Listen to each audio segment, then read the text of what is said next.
Hello, hello, Scorpio Collective. Ako po si James from James Tarot PH. Ito po ang inyong weekly reading for December 8 hanggang 14. So mga Scorpio, let's begin. Inhale and exhale. At the center of your reading, you have the King of Wands. Beautiful. In the area of what you need to focus on, wow, the Three of Cups. Lovely. In the area of what you need, you have the Queen of Wands. Beautiful. In the area of what's affecting your current energy, you have the Five of Swords. Interesting. In the area of your near future, meron po kayong the High Priestess. Lovely. In the area of your challenge for the week, the Devil card. Interesting. Mamaya pag-usapan natin to. In the area of your fortune, the Three of Swords. Wow. Wow, wow, wow. Makakalaya ka na. Fortune to. Kaya you're gonna be very, very excited para dyan. In the area of your divine messages, meron po kayong the Two of Swords. Lovely. At ang outcome nyo po for the week, eto po yun. Mamaya sabay-sabay natin siyang bubuksan at the end. But first, mga Scorpio, thank you po muna sa mga donations po ninyo. Saka po sa mga hindi nag skip ng ads. Yan lang po yung tanging paraan para po supportahan nyo talaga ako sa tuwing meron tayong libreng reading for Scorpio dito sa ating channel. So thank you ulit po for not skipping the ads. So, at the background of your energy, the Two of Cups. Meron kang two here telling you are aligned to your higher self. So, i-claim mo to sa baba. Two is mine. I am aligned with my higher self. I am aligned to my destiny. Okay? Two of Cups, sinasabi rito na yung Spirit Guides, Scorpio. Panahon na para pagtuon ng malulang pansin ang iyong communication skills. Meron ka daw dapat kausapin. Maaaring ito yung taong kailangan mo na i-let go o move on. Kailangan nyo na daw mag-usap. Or ito yung taong tutupad sa pangarap mo, tutupad sa yung vision or goal this time, no? Importanteng yung linggong ito, Scorpio, na marunong kang makipag-usap. Malinaw ang iyong paraan at saka marunong kang makibagay. That's what I'm hearing. So that you will get what you want. You will get the favor na gusto mong makuha out of this conversation. Okay? Partneran natin to ng card of the week. Growth. Yes. Growth is a journey. Trust each step. So sabi dito, lahat naman daw ay mag-develop. Lahat naman daw ay makakaroon ng magandang bunga, magandang kalalagyan. Ang kailangan lang talaga, tiyagain mo yung usap. Kung ito man ay pagbebenta sa kliyente, pagbili sa isang kliyente, or kontrata, negotiation, agreement, kailangan talaga matyaga ka dito. Kasi wala ka naman atang ibang choice, 'di ba, kundi maging engaging pagdating sa pag-uusap so that you will get what you want. Okay? Napakahalagahan 'yan. Napakahalaga niyan in your background. So at the center, meron po kayong King of Wands. Si King of Wands, sinasabihan ka, Scorpio, na yung spirit guides this week, panghawakan mo yung pangarap mo. Okay? Huwag bumitaw. Huwag mawala ng pag-asa. Huwag ma-distract. At lalo't higit, huwag kang mapanghihinaan ng sarili pagdating sa pangarap mo na ito. Kasi for sure, ngayon pa lang habang nag-uusap tayo, meron kang pangarap tapos dinadown ng ibang tao, no? Meron kang gustong bilhin, gustong gawin, gustong abutin, talagang napakalinaw sa vision mo, napakalinaw sa isip mo kung paano mo to kukunin sa buhay mo. Pero maraming tao ang pinapa-feel sa'yo na hindi mo maaabot, na nababaliw ka, na masyado kang ambisyoso, no? Siguro marami ka na narinig na ganyan. And you feel so small, you feel so weak.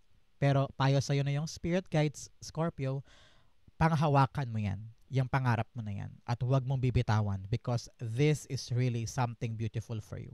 Maging matapang ka daw na hakbangan yan, i-execute, gawin, at maging leader ka ng sarili mong buhay. Hindi sunod-sunuran, hindi madaling matalo, palaban. Okay? Clarify natin yan with the King of Wands. Siya nga pala, Scorpio, ano po yung hinihintay mo this week na gusto mong dumating sa buhay mo? Comment down below. Example, I claim this week dumating na yung hinihintay kong blank sa buhay ko. It will come true. Okay? King of Wands. The King of Pentacles. Wow, King. King? King of Pentacles, clarifying King of Wands. Sinasabi na yung spirit guides na kung ano man yung planong yan, samahan mo doon ng practical na action. Okay? Ano ibig sabihin yan? Example, balak mo magtayo ng negosyo sa harapan ng bahay mo. Sabi mo, pangarap ko to, tatayo ko to. Wala pa nagtatayo ng gantong negosyo sa barangay namin. Sigurado, sure ball, kikita to ng malaki. So, sinasabihan ka ni King of Pentacles, dapat practical lang action. Practical in a sense na kaya mo bang gawin? Doable ba to? Reachable? Attainable? Kaya ba ng budget? Kaya ba ng schedule mo? Kaya ba ng katawang lupa mo yan? Para mga ganyan, you need to really make sure na pasok to sa realidad mo para magawa mo siya. Okay? So ngayon, have a practical plan. Magkaroon ng matibay na pundasyon yung gagawin mo na ito para sure ball dire-diretso yung tagumpay sa vision na ito. Okay? Ang importante, kikilos ka at mag-brainstorm ka ng matindi para magawa mo ito. Okay? In the area of what you need to focus on, you have the Three of Cups. Narinig ko dito this week, ay meron ka palang dalawang 3.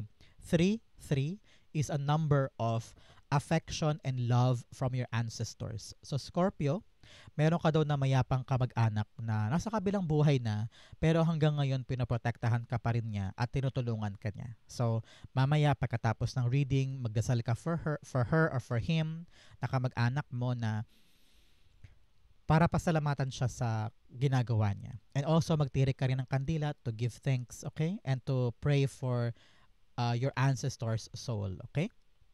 So, 3 of Cups here. Sabi na yung spirit guides this week, magkaroon ka naman doon ng balanse, okay?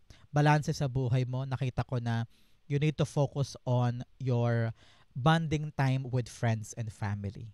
Sabi na yung spirit guides, masyado mo na daw nakakalimutan na magsaya or mag-relax or mag-enjoy sa buhay dahil nakatutok ka nga sa mga pangarap mo, nakatutok ka sa goals mo. Alam ko na talagang seryoso ka dyan, pero paminsan-minsan partneran mo rin to ng kasiyahan para hindi mo daw maramdaman yung burnout, hindi mo daw maramdaman yung bigat na ginagawa mo para makahinga ka.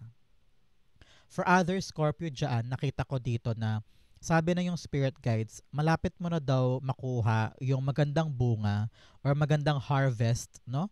Tukol sa ginagawa mo. Malapit ka na daw mag-celebrate, kaya patuloy ka daw kumilos. Huwag ka daw agad sumuko kasi malapit na. Aanihin mo na daw and you will celebrate soon. Kaya continue working on it, okay? The Three of Cups. Narinig ko may mga taong makakatulong sa'yo kaya hindi mo daw to kailangan gawin mag-isa. Okay? The people around you can help you. So, learn to delegate work. Delegate responsibility para lahat kayo ay sama-sama. Okay? So, Scorpio, anong birthday mo? Comment down below. Ikaw by October Scorpio or November Scorpio? Feel free po to write it down. Paramihan kayo mga Team October or Team November. Okay? The Three of Cups being clarified by the Six of Wands. Yes, victory is here talaga. Nakita ko na malapit mo talagang anihin yung tagumpay sa inaasikaso mong yan. Nakita ko na mararamdaman mo daw eh. Ramdam mo na, ay, malapit na. Winner na ako dito. Ay, may ending na, may good result na akin na to. So, sooner, sabi na yung spirit guides, malapit mo na talagang i-celebrate tong magandang balitang paparating. Kaya importante, nakafocus ka dito. Huwag kang makikinig sa negative energy ng iba. Focus lang tayo, gawin lang natin yung magagawa natin hanggang sa magtagumpay tayo at mag-celebrate tayo soon. Nakita ko rito, the right people will support you ano man ang mangyari. Kaya huwag mo nang bigyan pa ng energy or huwag mo na i-big deal pa yung mga taong hindi pabor sa'yo o ramdam mong not rooting for you. Okay? Takpan ng tenga, focus tayo sa ating mga ginagawa. In what you need, Queen of Wands, you need to be confident this time, Scorpio. Magtiwala ka sa sarili mo. Enjoy the process. You need to be open. And also, think positive lang na magagawa ko to, kaya ko to, maaabot ko to. Also, be the authentic you. Huwag ka magpapanggap, huwag ka magpapakita ng kung anong hindi ikaw. Kasi kung tanggap mo ang sarili mo, hindi ka na hindi mo na iisipin pa kung anong iisipin ng ibang tao sa'yo. Kasi you completely accept who you are, di ba? So, the more you love yourself, the more you accept who you are, the better. Kasi tatapang ka, tataas ang kumpiyansa mo, yung self-esteem mo, yung confidence mo, at kayang-kaya mong abutin kahit ano. Okay? Napaka-importante niyan. The Queen of Wands being clarified by, I don't know why, narinig ko Scorpio ngayong linggong ito, maging sociable ka daw. Kung may magayaya sa mga reunion, Christmas party, events, go there, and learn to have fun. Panahon to para magsaya ka, maglibang ka, okay? Be sociable. Para maramdaman mo naman yung ano, samahaw kaginhawaan or parang time first muna, time out muna, no? Pagdating sa mga ginagawa mo para makapag-relax ka. Queen of Wands, the Eight of Cups. Yes, nakita ko rito na sabi na yung spirit guides, this time around, you need to walk away on something na hindi ka na masaya or hindi na fulfilling para sa'yo. Kasi naramdaman mo na I don't belong here, time na for me to expand, to grow, time na for me to reach new heights, no? Kung naramdaman mo yan na parang kailangan mo na umalis, lumayo, mag-level up, no? Be confident in that plan. And kayang-kaya mo yan. Huwag ka matakot, huwag ka mahiya. Ang kinabukasan mo ay nakasalalay sa kamay mo. Kaya kung ramdam mo na time na for you to leave, time na for you to change something, do it. Because utang mo yan sa sarili mo. Yang growth na yan. Okay? So good luck, good luck. Kaya mo to. In the area of what's affecting your current energy, you have the Five of Swords. Sabi na yung spirit guide sa kabila ng gulo ng paligid, halimbawa, magulo sa trabaho, magulo sa bahay, dinadown ka, no? Marami ka nang pinagdaanan na painful sa inaasikaso mong yan. Pero, nakita mo kasi na, kaya ko to, worth it lahat ng to, no? Sisipagan ko pa, gagawa ka ng, I don't know why, narinig ko na susugal ka this time. Parang meron kang itatry na bagong bagay na kahit na maraming hindi pabor, maraming hindi gusto, and dinadown ka talaga nila. Sabi mo, ilalaban ko to. Mananalig ako sa pangarap ko. Alam kong akin to.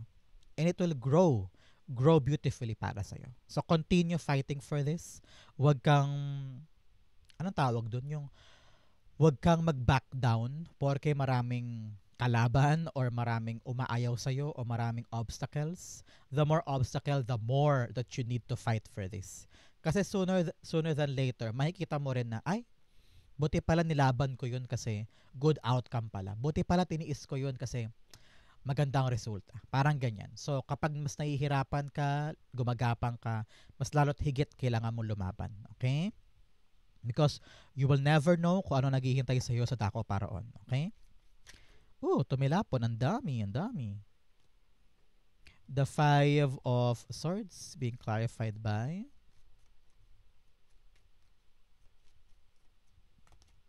the Queen of Pentacles. Yes.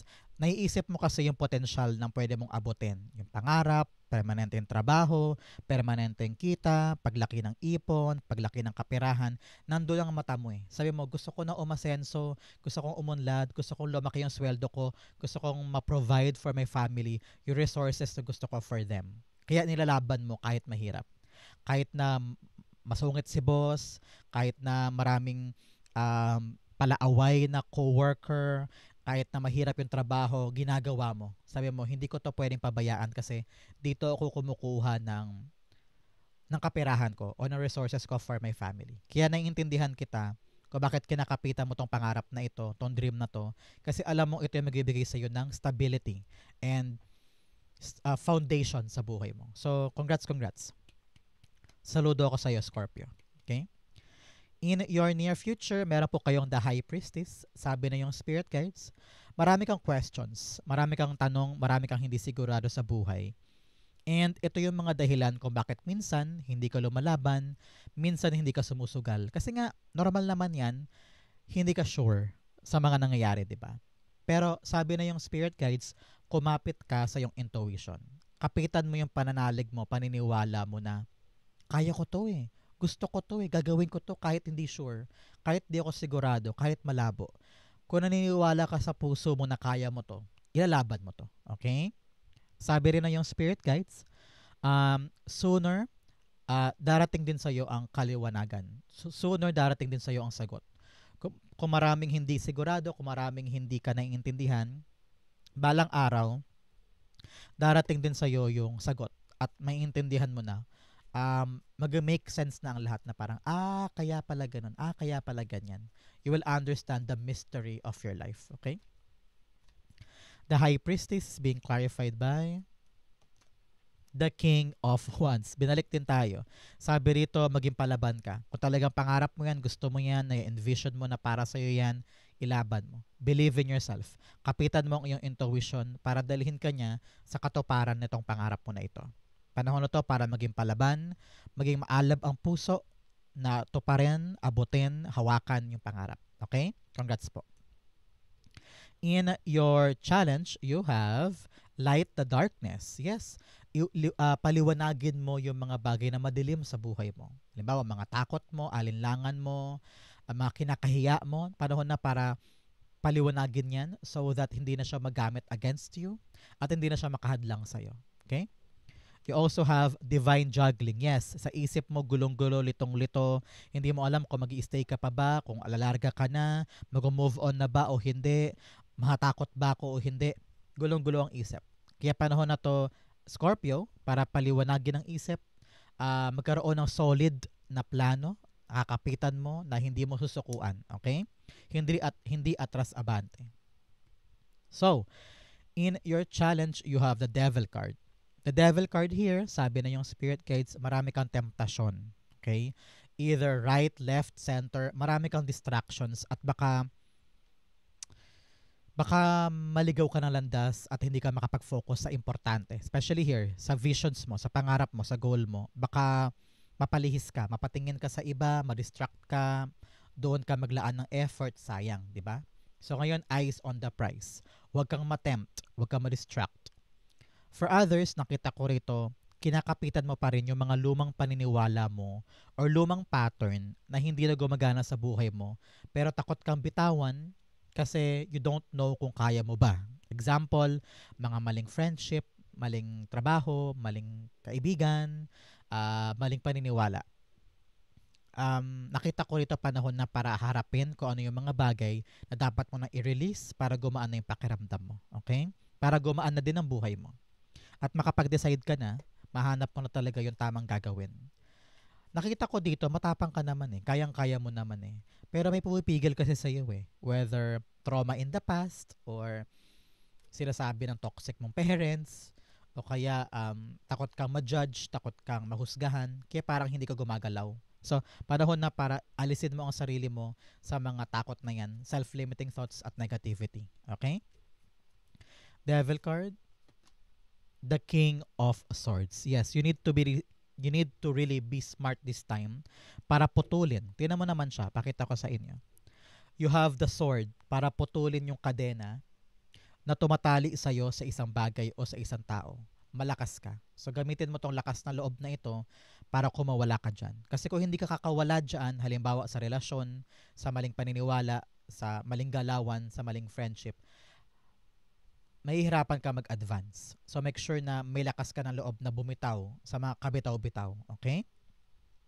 In your fortune, you have rainbow blessings. Yes, blessings are showering your life. So i-claim mo to na darating sa iyo ang blessing this week. Kapag nakakita ka ng rainbow after watching this video, itong message ito ay para sa iyo. You have choosing your path, all is possible. Lahat daw ay posible, kaya wag mo limitahan ng mundo mo. Marami kang pwedeng abutin. Reach for it. Okay? In your fortune, meron po kayong the Three of Swords. Si Three of Swords, sinasabi na yung Spirit Guides na panahon na ito, maghihilom ka na. Tungkol sa mga bagay na mapanakit in the past. Fortune area siya nakalagay. So talaga namang napakaswerte mo.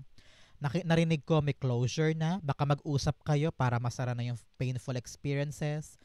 Kung merong mga dapat pag-usapan, para maplansya, pag-usapan na, at makakalaya ka na, nakita ko dito.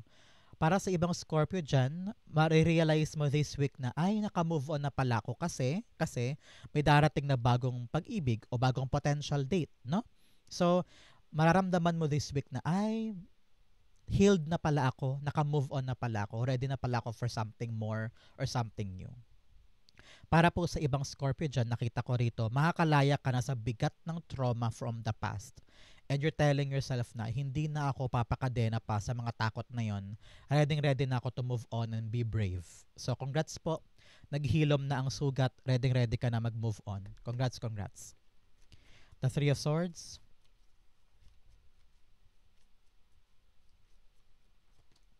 The King of Cups. Yes, yung puso mo, yung emotional maturity, no, lumalaban, tumatapang, tumitibay. Alam mo na kung paano panghawakan ng yung emosyon, hindi ka na katulad dati na madaling mapaniwala, madaling bumigay. Kitang-kita ko yung tatag ng puso mo. I don't know why, narinig ko para sa iba na nilalagyan mo na ng pader yung puso mo para hindi ka ulit masaktan tulad dati. Nakita ko rin dito na some of you ay hopeful ulit tungkol sa pag-ibig, tungkol sa pagmamahal. Ready ka na ulit na to go out and be the best version of yourself. Pero talagang natuto ka na from the past. Talagang bagong ikaw ito. You are now empowered from what happened. Kung dati talagang umiiyak ka pa dito kasi sabi mo, ang sakit-sakit, bakit ganun, bakit ganyan. Pero ngayon talagang binago mo to eh. Yung dating masakit, ginagamit mo siyang lakas para hindi ka na ulit makabalik dito at hindi na ulit mangyari to. Parang ganyan. So congrats po. Nakita ko rin dito yung katahimikan ng buhay mo. Very, very peaceful ka na. Hindi ka na madaling maapektuhan ng mga issue ng ibang tao. Mabilis mong maramdaman kung tama ba sa akin to, kung okay ba sa akin to.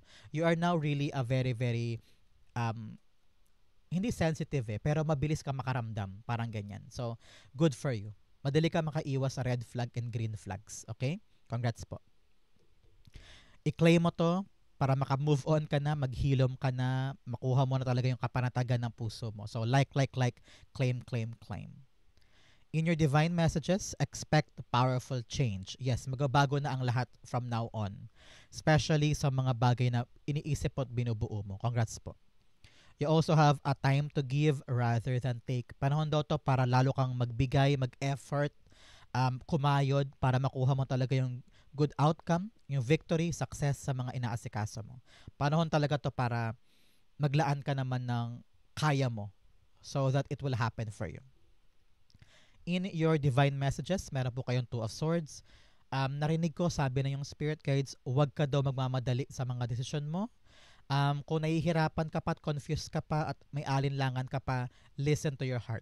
Ibig sabihin hindi ka pa ready. So ngayon, upuan mo to, pag-usapan ninyo para marami kang kuro-kuro or opinion na makuha para matimbang mo no at mahanap mo yung best option. Pero dito, payo sa'yo, wag muna mag-decide. Pag-isipang mabuti. Kailangan muna maramdaman mo sa sarili mo na okay na to. Ready na ako, parang ganyan, okay? Kailangan desidido ka muna.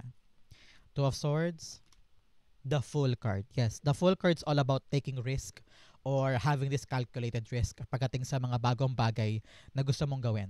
So sabi dito, bago ka mag-decide at sumugod, kailangan ay napaghandaan. Okay, Scorpio? Narinig ko kasi this week meron kang bagong gustong simulan, hakbangan, kaya kailangan daw, before you make a move, hindi nakasara ang hindi ka nakapiring at hindi ka masyadong guarded. You need to really open yourself, ask yourself for the possibility, and then pagplanuhan bago humakbang. Okay? Napaka-importante niyan. Ang outcome mo yan, but first, bigyan mo na kita ng fortune cards. You have Rose. Romance is in the air. Yes, sabi ko nga sa inyo, merong malaking aspeto ng pag-ibig sa buhay mo this week. Congrats po. You have Claw, be careful, do not take risks. Yes, paalala sa iyo to na kung susugal ka sa buhay mo this time, pag-isipan, pagplanuhan, huwag magmamadali. Another message you have, Star, guaranteed success. Wow! Congrats po, i-claim mo to. I claim the guaranteed success in my life. You also have Spear, heartache over what you no longer have. Yes, talagang masakit, no? Dinamdam mo to for a very long time. Yung mga bagay na nawala, natapos, rejections, disappointment. Okay lang yan, something new is coming for you. Okay? Ang outcome ni Scorpio for December 8 to 14, you have the Sun card. Yes. Sasaya ka ulit.